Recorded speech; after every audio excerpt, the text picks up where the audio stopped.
You're listening to an Airwave Media Podcast. Spring is here, and there's a whole new way to chai at Starbucks that's made perfect for you. Choose your sweetness, dial it up, or keep things light. Add a touch of pistachio, a hint of strawberry, or vanilla, or make it a spring classic with lavender. Because this season, there's endless ways to chai at Starbucks. This episode is brought to you by State Farm. Listening to this podcast? Smart move. Being financially savvy? Smart move. Another smart move? Having State Farm help you create a competitive price when you choose to bundle home and auto.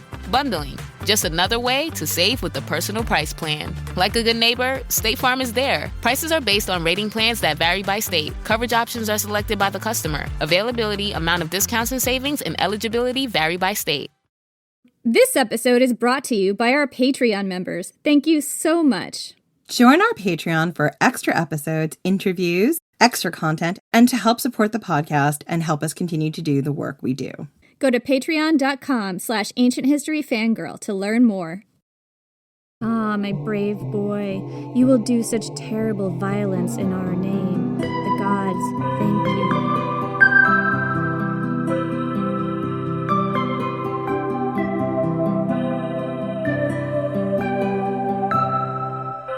I'm Jen McMenemy. And I'm Jenny Williamson, and this is Ancient History Fangirl, the seasonal edition. The seasonal edition! My favorite editions are seasonal. Halloween, Christmas, anytime I get to talk about natural disasters. Is that, what did we call it? The summer we blew up the ancient world? I don't know if natural disasters count as seasonal, but if in your mind they're related, that actually makes a lot of sense to me. Hot Sauron summer, hot volcano summer. It's like, oh, it's a volcano. It must be Christmas. I might be revealing a little bit too much about my inner workings.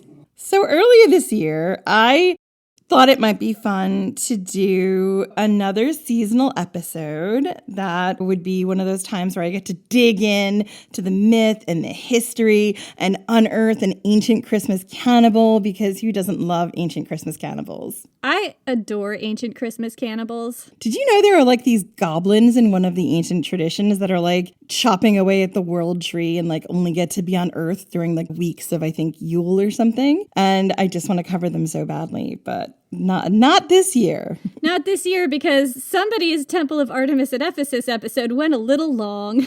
It went a little long. So instead, I have been harassing Jenny for the past year that she's been getting her book published out February 4th, 2025. I've been teasing her about like how Alaric would interact in the modern world, or what it would be like to like live in his world. And one of the things I said to her was, wouldn't it be funny if we did an episode called A Very Visigoth Christmas or A Very Alaric Christmas? I kicked it around a lot. And then I finally just started to decide I was going to write a narrative episode about what it would have been like as a boy in Alaric's village. You're welcome. I love this because it's basically fan fiction of my fan fiction. Yeah, it's a little meta. It is. It's a little bit left of canon, and we're going to go over what we did and how it does or doesn't relate to the history, and it's going to be great. I'm really excited. Yeah, and so this episode is going to be a little different from our normal ones. This one, as I mentioned, very much started as a thought exercise. What would it be like to celebrate Christmas or Solstice or Yule with the king of the Visigoths? Well, for starters, it would have been very different depending on when in Alaric's life you attended these celebrations. And for a whole host of reasons, I chose to set the scene at quite an early time in Alaric's life. In this story, Alaric is probably about 6 or 7. He's a young boy who already has his own internal mythology. He doesn't quite understand the wild world around him or what's happening. He doesn't understand that his life is hanging by a knife's edge, caught between the invading Huns and the colonizing Romans. This is the story of a little boy just trying to do the right thing and not get his belly slit open, as we all try to do during the holidays. Just giving you a heads up that we actually have absolutely zero idea where Alaric of the Visigoths was when he was 6 or 7 years old. This is mostly based on me feeding details to Jen of what it would have been like based on the stuff I've written that I mostly made up, and also things that we've discovered in our research that we decided to just inject in there to give it a little bit of verisimilitude. Consider this pseudo-history. The Goths are mysterious, and while Jen is creating a fictional scene here, there is evidence to suggest that a Gothic midwinter feast would have potentially gone like this. Or, evidence. I wouldn't call it evidence. I would say that we're making a lot of educated guesses. We're educating those guesses quite a lot, and I love it. So now I'm going to attempt to endeavor to return to my Yule levels of drunken silliness, because it's been one hell of a year. So let's start as we mean to go on. I am holding up my cup to you, my listeners, to my co-host and debut novelist, the fiancé of two of the resident ghosts who haunt this podcast, Ms. Williamson. Let us begin this episode with a toast. Cheers, my dears. Cheers. I am drinking a buzzball. Didn't have time to throw it together I spilled it all over myself. I'm doing great. Didn't have time to get it together to do like an elaborate hot chocolatey drink, and I didn't feel like just doing wine, which is what I do all the time. So here I am. I've got a buzzball, and then when that runs out, I've got some Prosecco to celebrate the closing of the year, because this really is a Christmas celebration right now, isn't it, Jen? It really is, and it's been some kind of a year. So, let's close it out in style, and 2025, you have some big, bright things on your horizon, and I can't wait to see you. You've got some terrors, but the publication of Jenny's long-awaited debut novel is a wonderful thing to celebrate. Right, let's focus on that. Everything's fine. Everything's going to be fine. Okay, we're moving on. So, let's set the stage for our listeners. It's, guessing here, the mid-370s AD in what is probably now modern-day Romania. Alaric of the Visigoths is just a young boy getting ready to enjoy one of the biggest solstice celebrations of his life. Alaric grew up on an island in the delta of the Danube River called the Pine Tree Island. It was a large enough island that there were several villages on it and a place surrounded by a deep river and marshes with loads of birds and fish and deer and maybe some bears and stuff. And at the mouth of the delta, beyond a maze of bogs, several 100-feet-high rock cliffs. To the southeast, there was the Black Sea. Alaric and his family would have lived in something similar to a Viking longhouse. They were farmers and cattle herders. Previous treaties with the Romans had given them land on Imperial Roman soil and would have required semi-independent Germanic tribes like Alaric's to supply troops to the Roman army in exchange for peace, cultivatable land, and freedom from more direct rule. This is most likely the uneasy peace that Alaric's family lived under. In addition, in the woods and forests surrounding Alaric's island, there would have been slave catchers. So it's very probable our hero learned early on how to avoid these intruders. It's obvious that there are strange people in Alaric's woods. So for generations, the Romans have been pushing into the Gothic lands, but now, with the added pressure of the Huns pushing against the Gothic lands and borders as well, everything was about to spill over into chaos. Also, we really have no idea how the Goths would have celebrated the midwinter holiday. I've chosen to strongly connect the Goths' holiday feast with Yule, and there are a number of reasons to make that educated guess, which we'll get into next year when we do some longer episodes on Gothic history, which Jenny hasn't written yet. Yeah, it's my job. I've taken it on. I volunteered as tribute. She did. I did, and I don't regret a thing. In our Yule episode, we talked about how during the winter festival, there was essentially a truce. New trade deals were brokered. Marriages, particularly ones that would result in a treaty between two tribes, were agreed upon and consummated.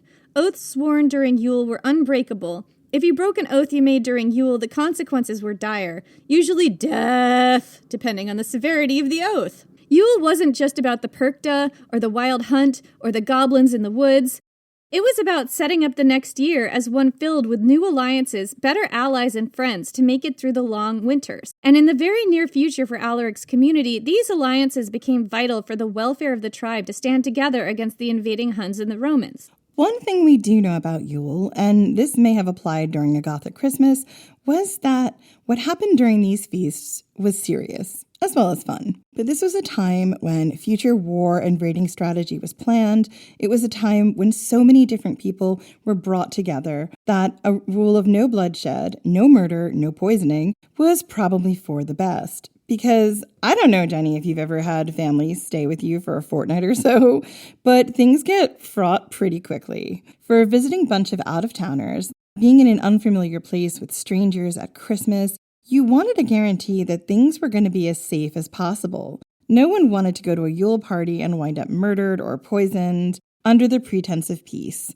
And I will say this again, having come from a very large family. I remember my mom saying all the time, I just don't want to spend Christmas Eve in the emergency room. I just don't want to spend Christmas Day in the emergency room. That's real fair, you know?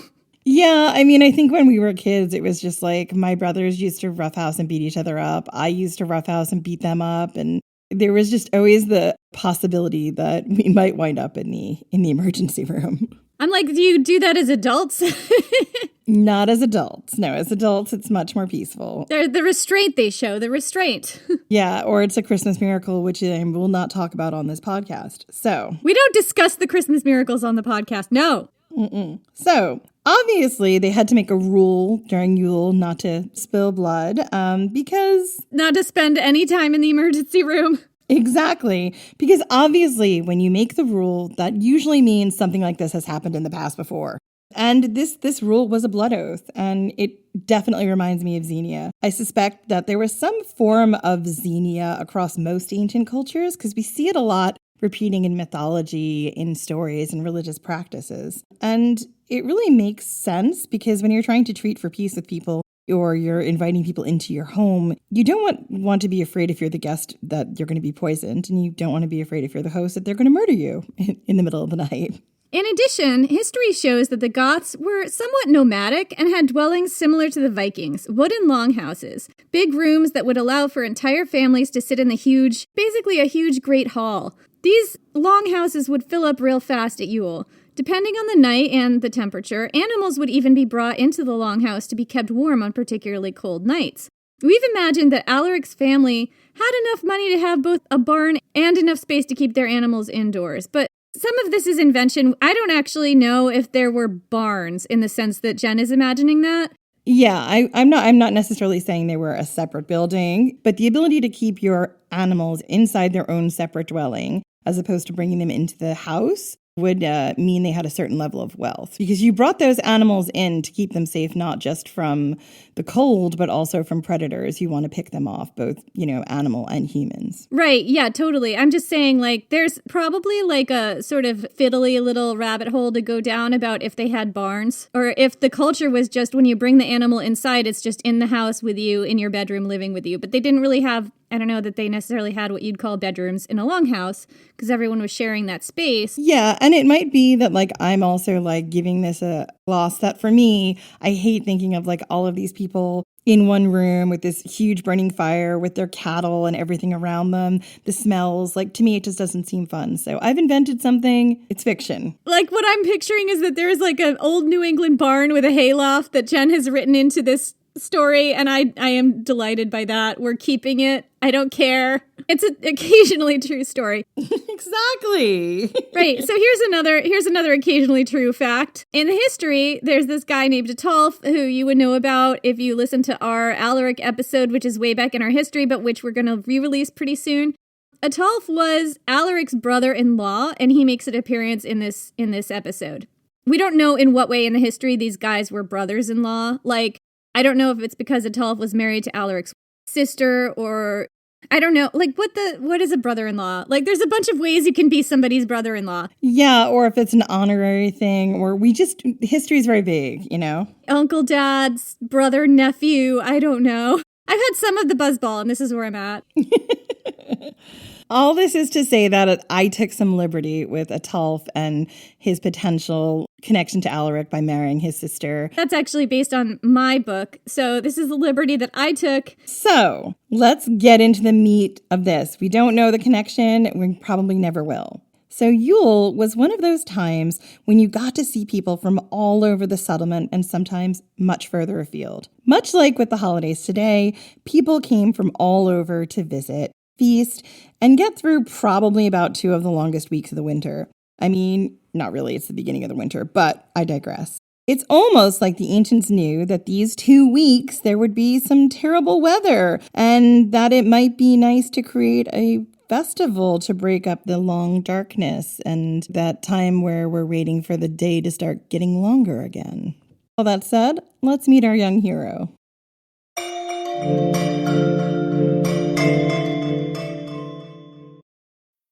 Lululemon just made the coziest matching set to get you to and from Pilates. Meet the Steady State hoodie and sweatpants, a fan favorite from our men's line, reimagined in Superloft fabric that's smooth on the outside, fleecy soft on the inside. Level up your comfort in the new Steady State Superloft, available now at lululemon.com. When you want your spring break to feel like... and your kids' pool day to feel like... and your hotel bed to feel like... ooh, and room service to feel like... because at Hilton, hospitality feels like... Your cabana's ready. Would you like fresh towels? it matters where you stay. Book now at Hilton.com. Hilton, for the stay. Refreshing wild cherry cola meets smooth cream. The treat you deserve. Pepsi Wild Cherry and Cream. Treat yourself.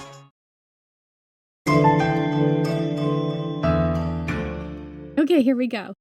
His mother warned him about the goblins in the forest, how they walked with a heavy tread, how they came in pairs or on their own, and how they lured little boys off the path and kidnapped them, stealing them away to work in the mines or the holes or the dark places under the ground, or to be eaten. He isn't sure which one is worse, living out the rest of his days in a goblin mine or being eaten. At least in a mine, he'd have a fighting chance. He practices with a stick he's made into a long sword, slashing and hacking as he gathers up the last of the fallen brush and dry twigs to serve as kindling for the kitchen fires. They are due for another snowstorm this evening. That's what his grandmother said. She has one milky eye because she is older than the stones, and the uncanny ability to predict the weather. Everyone goes to seek her guidance about when to start the spring planting, when the cover of snow will disguise a raiding party, or when the seas will be safe again to resume trade and plunder. She is an important woman. He's heard his mother say this over and over again.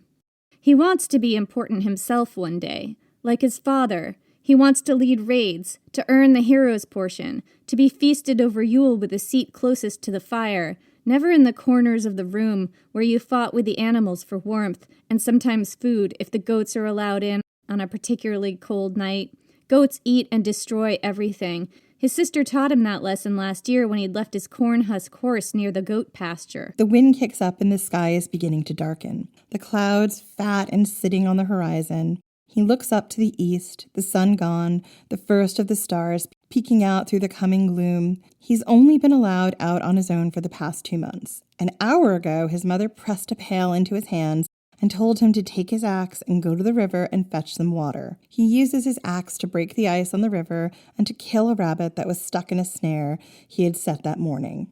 Alaric pulls his hood over the back of his head, cutting out some of the chill as he finishes filling his basket with kindling. He checks the sky one final time.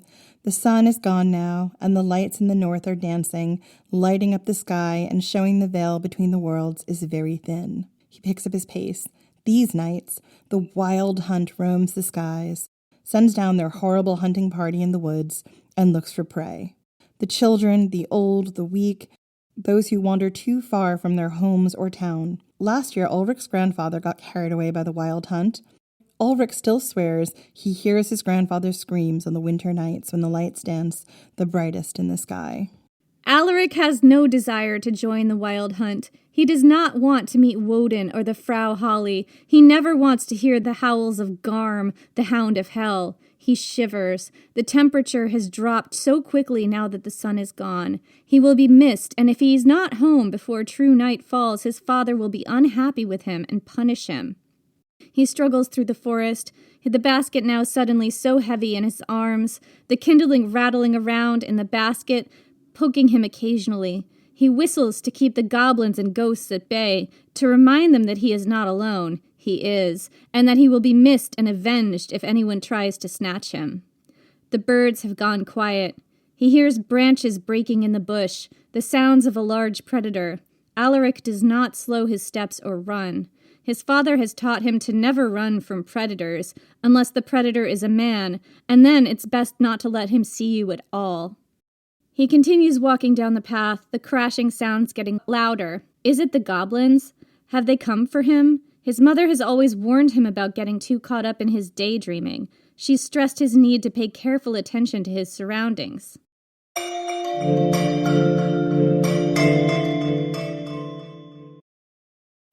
Picture this. A curve in the road. A change in plans. Well, what do you say? With the all-new Audi Q3, the answer's always yes. Yes to adventure. Yes to escape. Yes to performance. Yes to comfort. Yes to right now. Because saying yes without hesitation, that's real luxury. The all-new Audi Q3, made for the yes life. This episode is brought to you by Peloton. Welcome to your Peloton Pilates era. Trusted by over 2 million members, experienced instructors with true Pilates expertise, offering classes for every level. Choose from 10 to 45-minute sessions with little to no equipment. Anytime, anywhere. And with the cross-training swivel screen, you can move seamlessly from cardio to mat. Press Pilates. Small moves, big impact. Find out more at onepeloton.com/Pilates. We all have that dream trip we've been wishing we could go on. But too often, life, or usually price, gets in the way. That's why Priceline is here to help you turn your dream trip into reality. With up to 60% off hotels and up to 50% off flights, you can book everything you need for your next adventure. Don't just dream about that next trip. Book it with Priceline. Download the Priceline app or visit Priceline.com and book your next trip today. Go to your happy price, Priceline. Alaric! It's his mother's voice. He walks faster, coming into the light that spills from the longhouse door. He turns once as he fights through the snow to see a pair of dark eyes, a goblin helmet, tall, with horsehair and gleaming with goblin silver and gold, and heavy boots. There are goblins in the woods. Alaric's sister is furious when he returns late, but she gives him a hug and sends him to go warm himself before the fires. The main hearth will be used that evening when the men return. They will put the giant felled tree into the fireplace and feed it into the flames over the next fortnight, never letting the log burn completely, never letting the fire go out.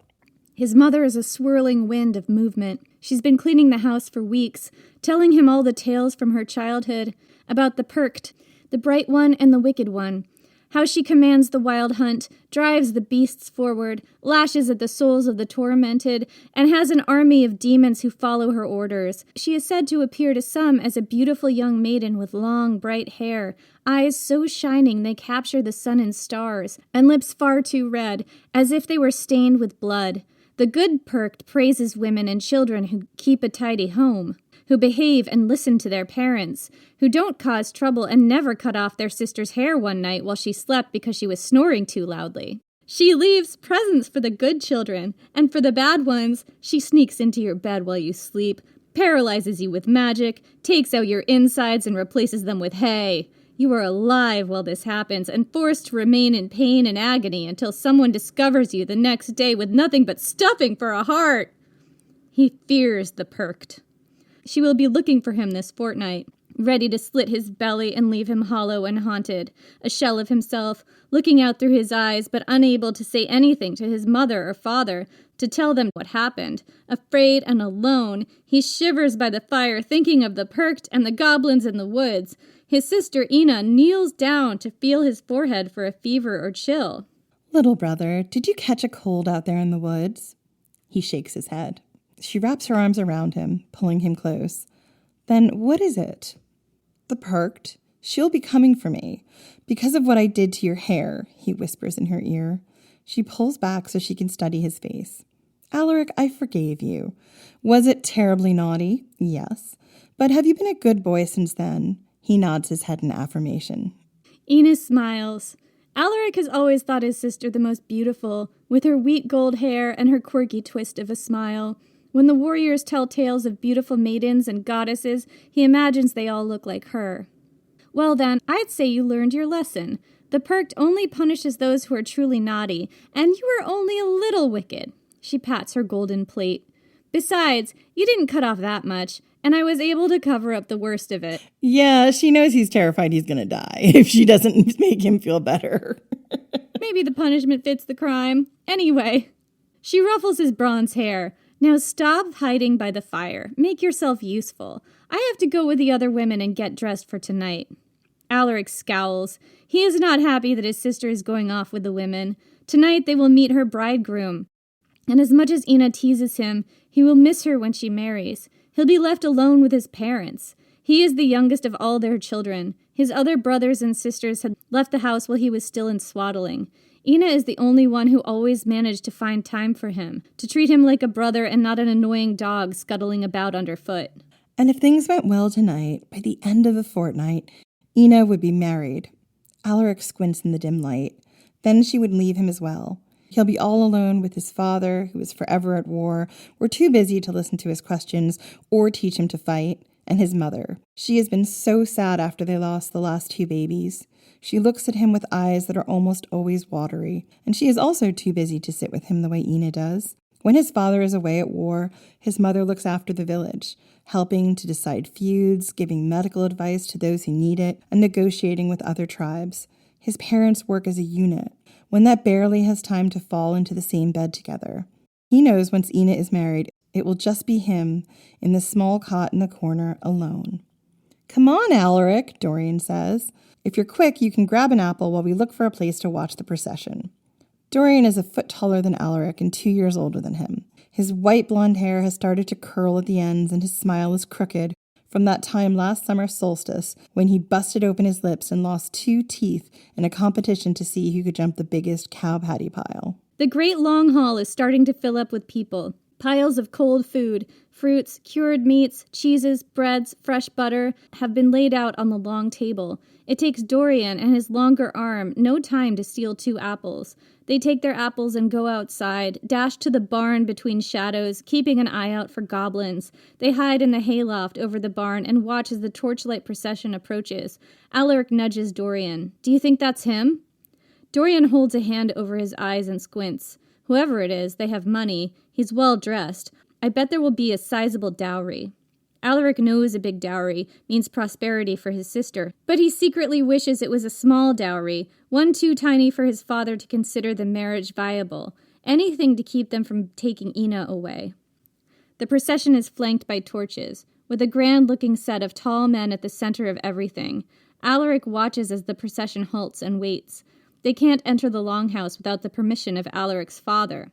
Alaric's father is still off with the other men, felling the tree that would serve as a continual source of light and heat throughout the next 2 weeks. "My mother will greet them and set up a reception tent if my father takes much longer to return," Alaric says. He'd overheard his mother discussing what she would do if the men returned late. She does not want to start off the Yule festival the wrong way, especially as this Yule could mean a change in all their fortunes, particularly Ina's.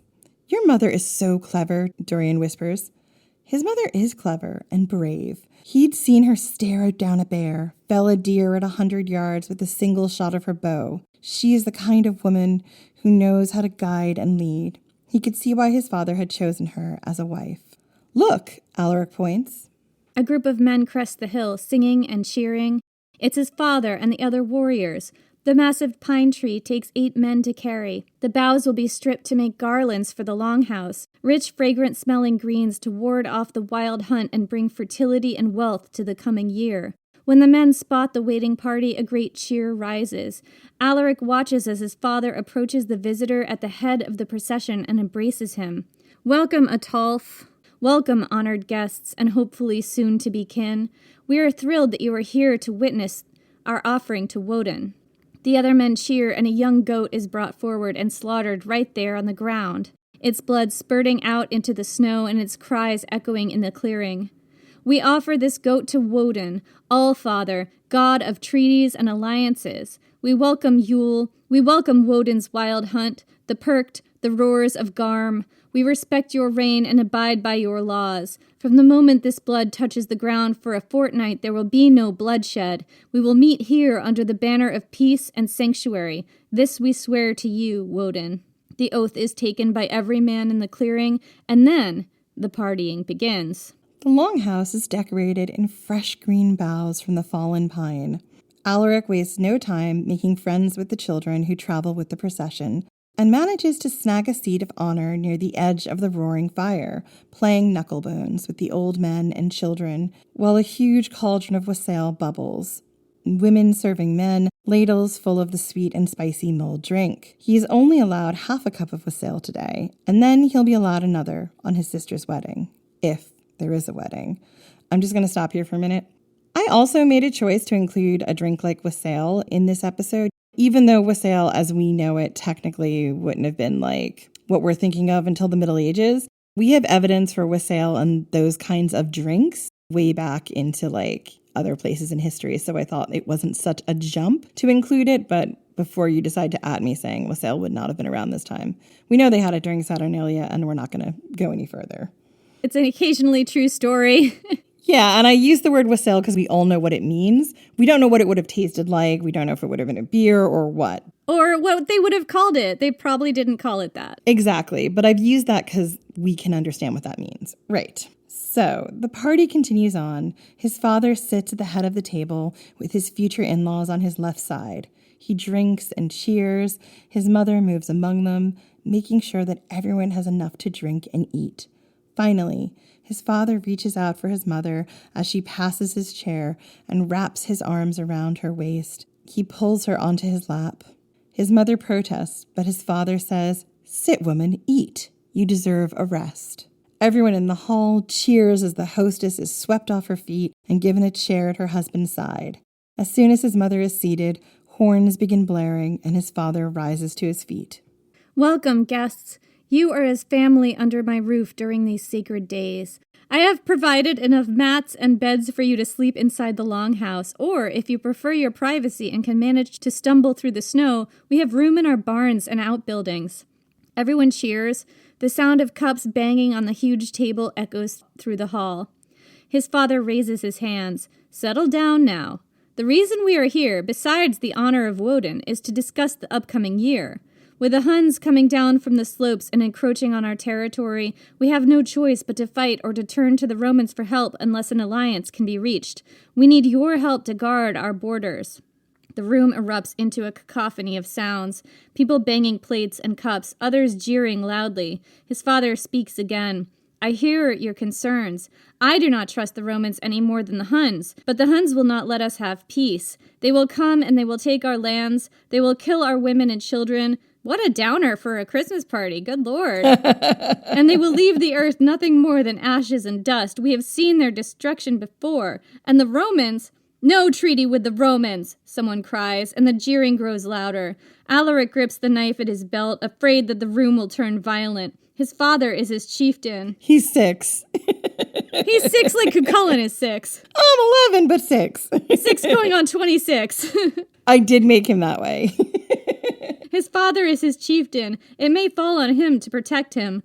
But before the room turns violent, his mother rises. And what do you know about this threat? My good men, you are off raiding, fighting or raising horses and cattle. We are here watching what happens to our neighbors as the Huns push closer and closer to our borders. Already their scouts have been spotted in our forests along with the Roman slave catchers. We are the ones who must decide what to do when they are at our door, because we cannot count on you to be home, to give us protection. And that is not a criticism. She rushes on to continue. Without you, there would be no food, but our lives require strong alliances. Without them, you will be forced to spend all your days guarding our borders, or leave the safety of your women and children in their own hands. Women thump their cups on the table in support of his mother. She stands so tall and regal, her long blonde hair plaited into a complex series of braids that wrap around her head. She looks like a queen or a goddess. I know I will sleep better, knowing that we have allies who will guard our borders for us, while our husbands and fighting folk are away. Alaric frowns. His mother has never been one for believing that she needs protecting. She is as fierce as his father, as capable as him. He isn't sure why she just lied to the men, but he knows that the women seem to passionately agree. We will not broker a treaty with the Romans, a young man's voice rings out. He stands up toward the left side of Alaric's father. This is the man who is to be Ina's husband. He has blonde hair, a strong, straight nose, and honest brown eyes. But we will not leave our women and children undefended if... The young man stops speaking as the wind blows open the door, and there, standing in the doorway, is Ina. She is dressed in bright, brilliant white, as bright as the snow outside. She is veiled, a wreath of pine boughs and candles adorning her head. She slowly enters, walking carefully to keep the candles alight. She halts when she reaches the long table, her eyes on the young man. "Ina?" Ataulf asks. "Yes." Ina's voice is soft but sure. "I promise that we will never leave you or the women of your village to face the Romans or the Huns or any enemy alone. We will come to your aid." He kneels and kisses her hand. "We are grateful for your alliance, my lord," Ina replies. And suddenly the tension has turned like a coin, spinning on its edge. People are quick to anger and quick to laugh, and always quick to celebrate. A cheer goes up through the hall, more wassail and beer is served, and Ina sits next to Ataulf. The two of them look at each other, seeing each other for the first time, and Alaric knows she will marry this Ataulf.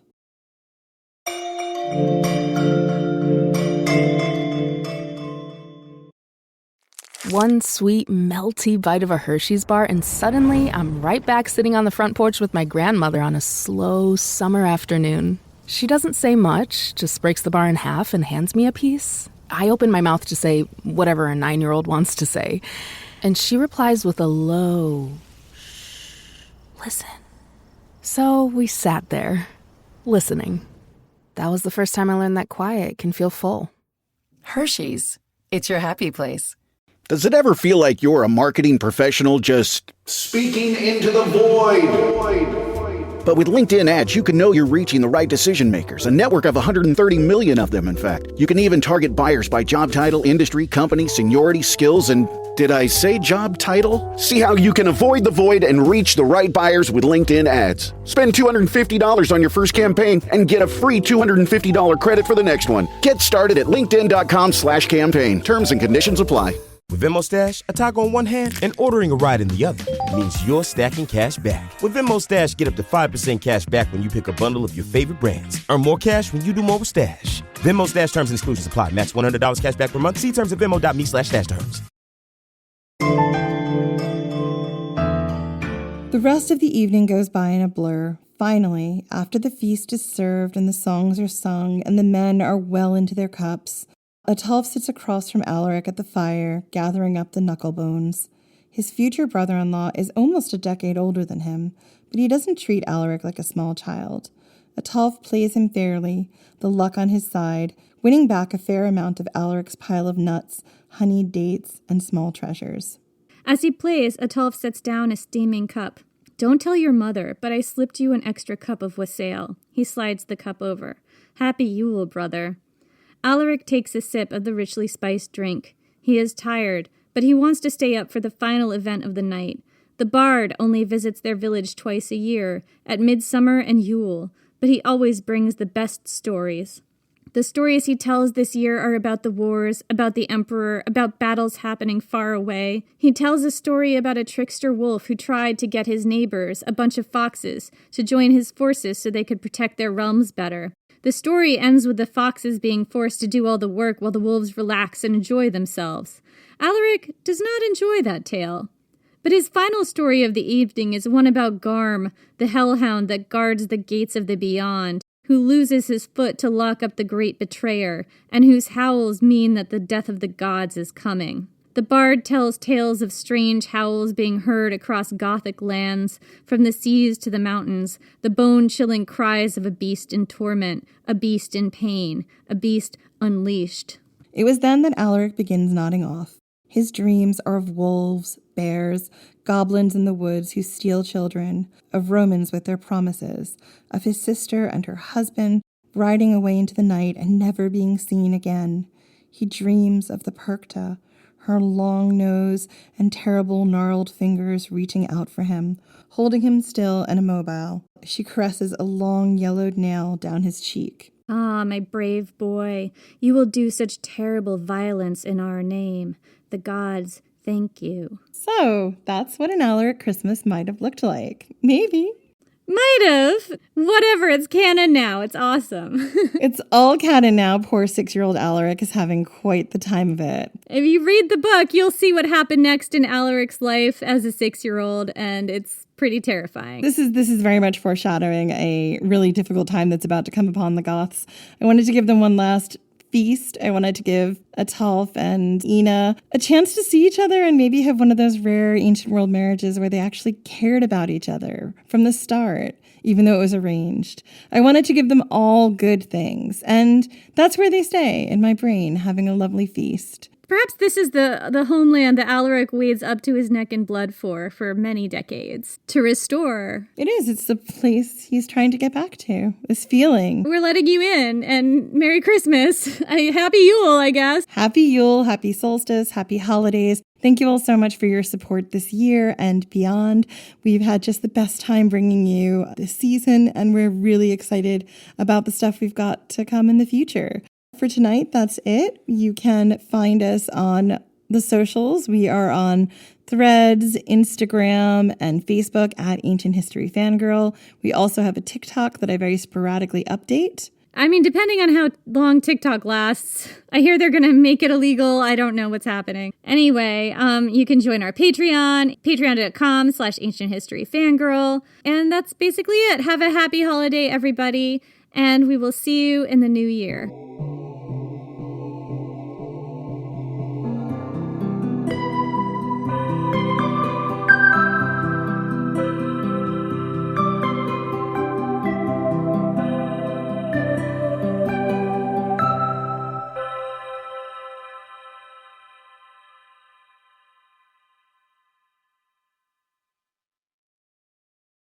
Grown-ups, if there's a child in your life who is interested in, curious about, or fascinated by people and places from history, then my podcast, The Past and the Curious, might just be a hit in your home. From the invention of microscopes to world-traveling dogs to fashions of the 1890s, gold rush ghost towns, and audiences going wild for walking competitions, we've got a little bit of it all. Hosted by children's author and museum educator Mick Sullivan, that's me. The show is fun, funny, engaging, honest, and beloved by kids and parents alike. Find The Past and the Curious at all the usual podcast places.